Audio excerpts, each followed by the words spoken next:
കോൺഗ്രസിന് പക്ഷേ തലവേദന ഒഴിയുന്നില്ല. മൂവാറ്റുപുഴയിൽ ജോസഫ് വാഴക്കൻ വിമത സ്ഥാനാർത്ഥിയായേക്കുമെന്നാണ് ഏറ്റവും പുതുതായിട്ടുള്ള ഒരു വിവരം. പട്ടിക പുറത്തു വന്നതിന് ശേഷം പ്രതികരണമുണ്ടാകും. KPCC നേതൃത്വം വാക്ക് പാലിച്ചില്ല എന്ന് വാഴക്കൻ പ്രതികരിക്കുന്നതായിട്ടാണ് വിവരങ്ങൾ. ഷിനോജ് വിവരങ്ങളുമായിട്ട്. ഷിനോജ്, കോൺഗ്രസിൽ ഇങ്ങനെ വിമത അല്ലെങ്കിൽ ഈ സങ്കടം പറച്ചിലുകാരുടെ ഒരു നീണ്ട നിരയാണ്. ഇപ്പോൾ വാഴക്കനും സ്വന്തമായി പോരിനിറങ്ങാനുള്ള പരിപാടിയാണോ? കടുത്ത അതിർത്തിയിലാണ് ജോസഫ് വാഴക്കനുള്ളത്.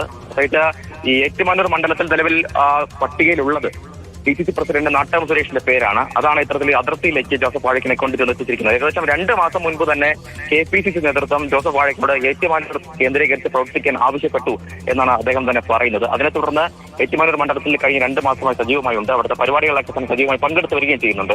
മാത്രമല്ല കഴിഞ്ഞ ദിവസം തന്നെ 250 വരെ പങ്കെടുപ്പിച്ച് UDF-ന്റെ നിയോജക മണ്ഡല നേതാക്കളുടെയൊക്കെ തന്നെ പ്രവർത്തകരുടെയൊക്കെ തന്നെ കമ്മിറ്റിയും കൂടിയിട്ടുണ്ടായിരുന്നു. മാത്രം ഇലക്ഷന്റെ പോസ്റ്ററും ഫ്ലക്സും ഉൾപ്പെടെയുള്ള കാര്യങ്ങളൊക്കെ തന്നെ അച്ചടിക്കുകയും അതുമായി ബന്ധപ്പെട്ട കാര്യങ്ങളൊക്കെ തന്നെ പൂർത്തിയാക്കി.